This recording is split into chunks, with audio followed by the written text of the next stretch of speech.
Kamlesh Maravi.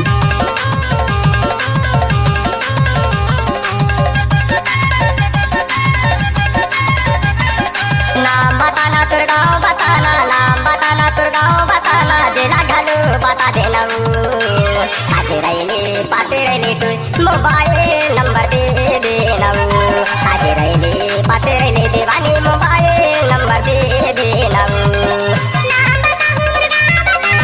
Mix by DJ Kamlesh Maravi.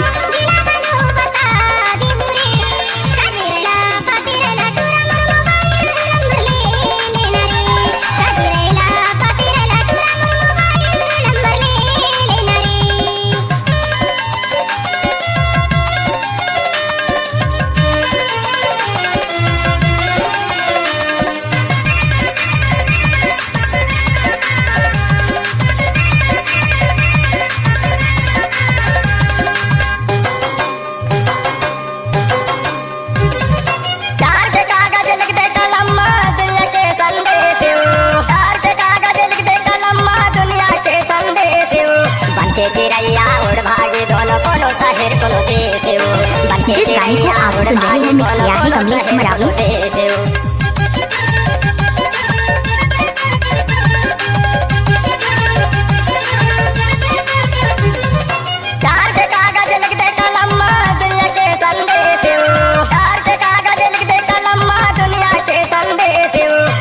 चिड़ैया उड़ भागी दोनों कोनो शहर कोनो देश हो।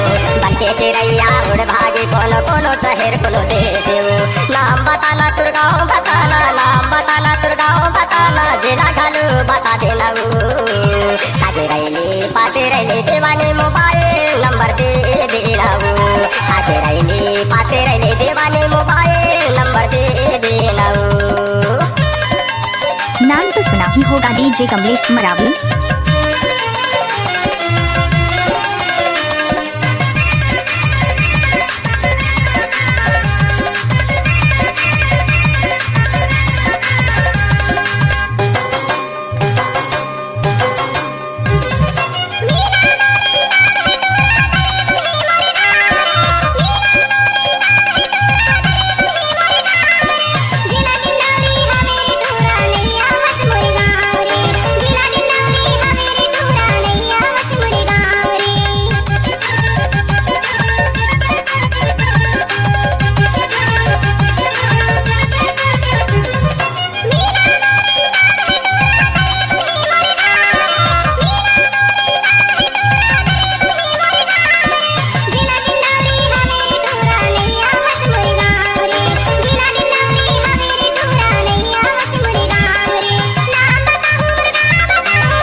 डीजे कमलेश मरावी।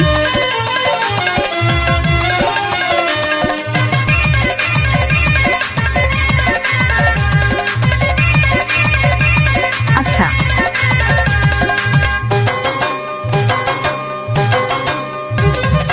मुर्ची माते पूछ ले दे हवती पर के छावे। मुर्ची माते पूछ ले दे हवती पर के छावे। नाम हवे लाखन गोरी mix by DJ Kamlesh Maravi. नाम हवे लाखन गोरी आधे गनवाही गावे।